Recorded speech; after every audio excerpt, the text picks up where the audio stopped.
Hello, আসসালামু আলাইকুম everyone. আজ আমরা ম্যাজিকন টুলের কাজ শিখব। ম্যাজিকন টুল হচ্ছে এমন একটি টুল, আমরা যখন অনেকগুলো শেপ ড্র করি তখন একই কালারের শেপগুলো আলাদা আলাদা ভাবে পরিবর্তন না করে একটি ক্লিকের মাধ্যমে ম্যাজিকন টুলের সাহায্যে সেটা পরিবর্তন করতে পারি। তাহলে আমরা এগুলো প্র্যাকটিক্যালি দেখে নেই। এখানে আমি অনেকগুলো শেপ ড্র করেছি। এখন যদি চাই এই শেপগুলো কালার চেঞ্জ, একই কালারের যে শেপগুলো আছে এগুলো একটি ক্লিকের মাধ্যমে যে পরিবর্তন করতে, তাহলে ম্যাজিকন টুলের সাহায্যে একটি শেপকে সিলেক্ট করব।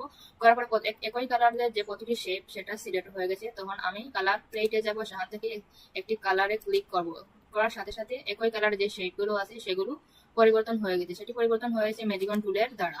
এখন যদি চাই ব্ল্যাক কালারের শেপগুলো একটি ক্লিকের মাধ্যমে পরিবর্তন করতে, তাহলে ম্যাজিকন টুলটি সিলেক্ট করে একটি শেপ দিয়ে সিলেক্ট করে তারপরে কালার প্লেটে ইয়েলো কালার যখন দিব তখন এই ব্ল্যাক কালারটি অটো চেঞ্জ হয়ে যাবে। আসলে ম্যাজিকন টুলের